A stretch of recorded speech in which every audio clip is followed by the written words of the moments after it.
Good morning. Welcome back to another episode of AKP Sports Talk. That's Ari. I'm Korea. It is Thursday, November 16th. And I brought a friend of ours, the good old broom, Ari. I brought the brooms because we have our first sweep. We're going to get into that right now. Yesterday, we went perfect 4-0. I'm going to get into mine first. Rutgers minus 9.5. That was a little sweaty near the end. But they did get the job done. They won by 11. I think they won by 11 against Georgetown. And, Georgetown was pretty much down by more throughout that game, had a little bit of a late surge. I knew Rutgers was going to get the job done at home, win by double digits in a great bounce back spot. So even though that line was sinking for a little bit and, that was getting a little sweaty near the end, great to see that they covered the 9.5-point spread, won by 11. Easy. And then Miami of Ohio, I saw so many people say Buffalo. I saw everyone saying Buffalo +8, Buffalo +8.5, and I'm like, yeah, I'm sure that's happening. I'm sure that's happening.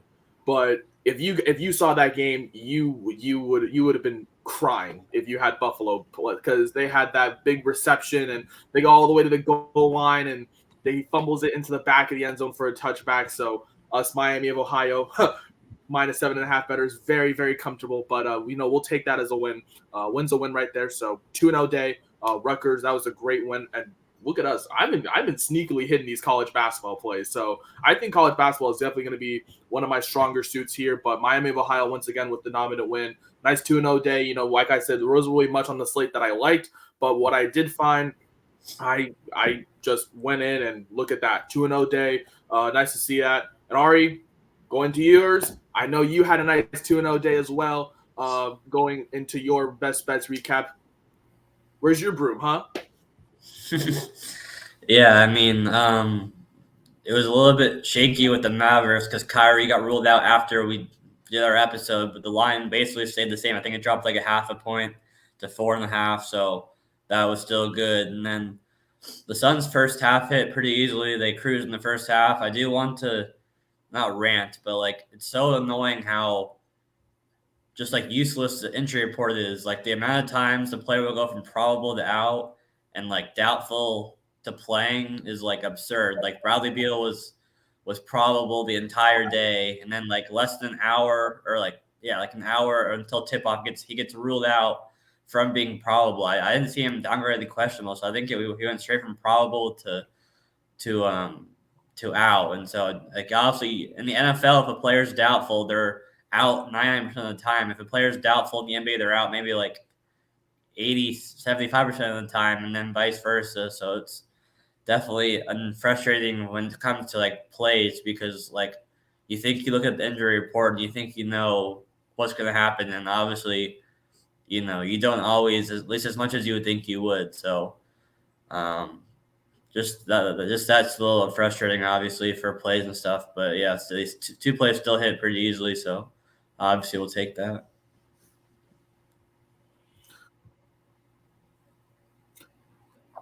You really can't complain on a 2-0 day. We start with the Mavs, and you did mention the Mavs were a little sweaty. We obviously saw Kyrie was ruled out. We saw actually right after we recorded the video, we found out that Kyrie was questionable. He was with an injury, and then he was ruled out. I saw that line drop a whole point. Look, it's the Wizards. They are bad.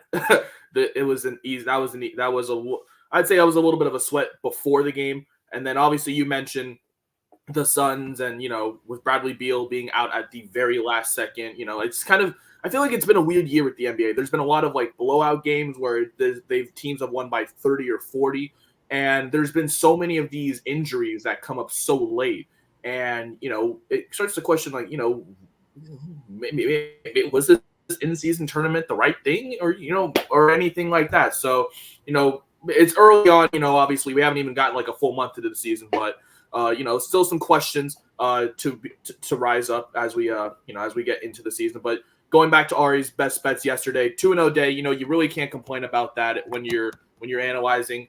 The Mavs, that was an easy one. The Suns, that was sweat free.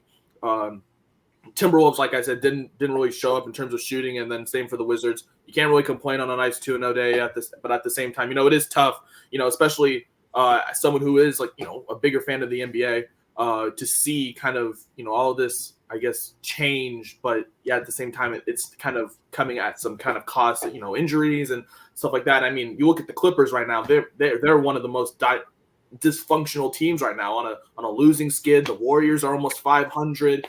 Just it's a weird year for the NBA. So very, very weird year as we get to this as we start off the NBA season. But obviously, we're gonna get into today's best bets. With loaded slate today. We got college football, we got college basketball, and of course, we have the big game, Bengals Ravens Thursday night football. And here are all mine. I'm gonna lay all my best bets out here. And first, we're gonna go to college basketball here. Obviously, we have some games tipping off now and literally action right now. But we're going to go to some early games.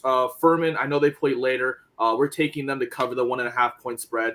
I would take them on the money line against Liberty, but this is such a pick 'em game, and it is a neutral site game. And so in these neutral site games, the unders usually kind of hit in. So I kind of like Furman in this spot at plus 1.5. I think Furman is one of the best shooting teams. We saw it last year against Virginia, how they came back and, had that game-winning 3 to send them into the next round. What a great story for that program. They return a lot of those same guys. They average almost 90 points a game. And obviously, yeah, it's been 2 games, but, they have 4 guys who can get double-digit points. One guy scoring 20 on their team. So these guys can ball, right? We know Furman can ball. And Liberty, obviously, a very defensive team. We've seen how Liberty can do when they get to the tournament as well. And in this matchup between 2 really, really good mid-majors, I like Furman to cover in this spot.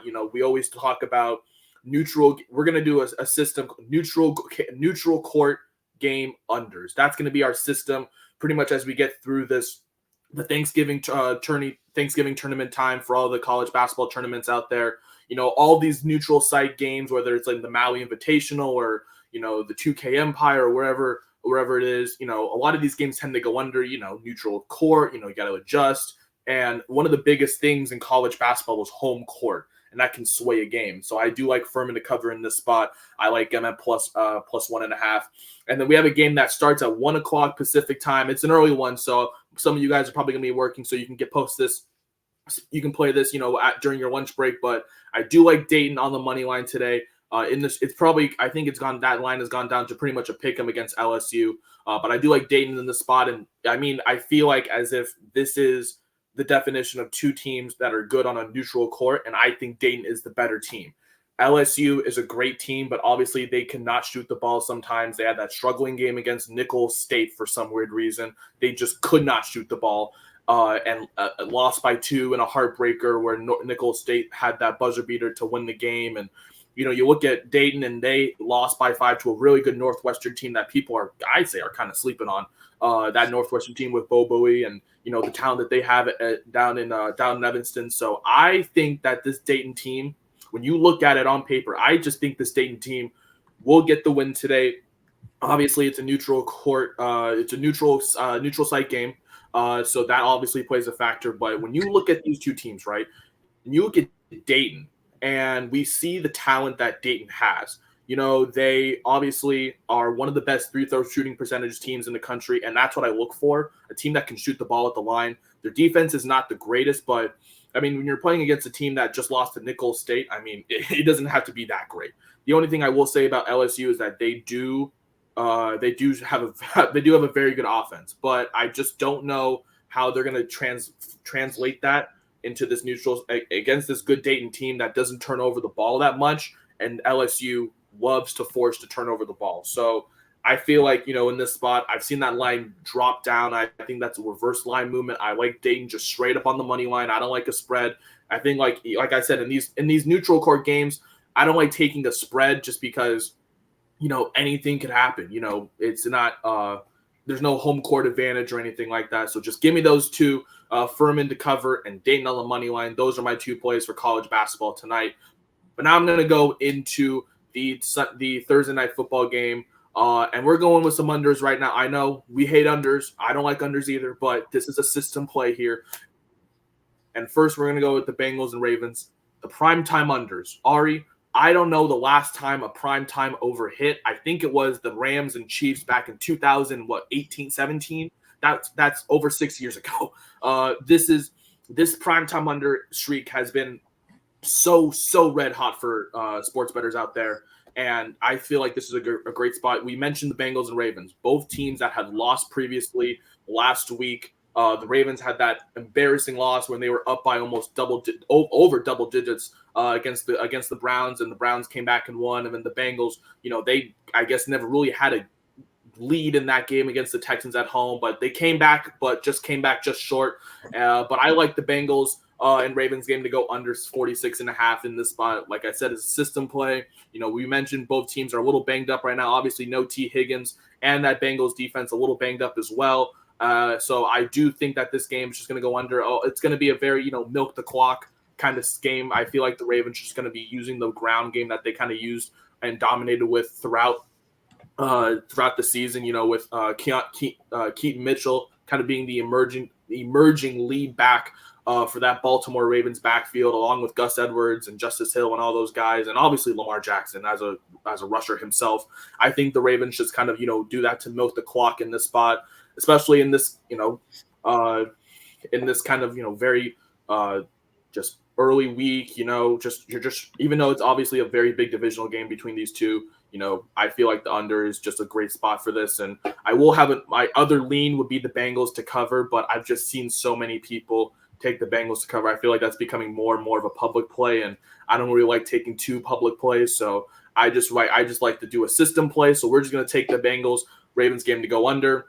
I do have a lean of the Bengals plus 3.5, but I'm not officially taking that. I am taking the Bengals Ravens under. And then along with that, I am taking Joe Burrow under 257.5 passing yards. I know this is Joe Burrow after week 6 and we don't fade him, but this is a great spot too. The Ravens have his number in the past. They know it. And the Ravens obviously have one of, I guess, the best pass rush in pretty much in the NFL right now. We see how, and they know how to get to Joe Burrow. They have gotten to him many times before with their pass rush. And, the Bengals O-line has not been the greatest at protecting Joe Burrow. And I really like this spot for him. Obviously, they lose T. Higgins. So, it's going to be the Jamar Chase or the no-show because obviously they're going to probably, the Ravens have had so much trouble with Jamar Chase. Jamar Chase has burned them left, right, all around. And I think the Ravens have to at least double, triple, whatever they got to do to stop him to have a chance to win this game. So I don't think Joe Burrow is going to be using his arm a lot. I think they rely on Joe Mixon at the backfield tonight a lot more,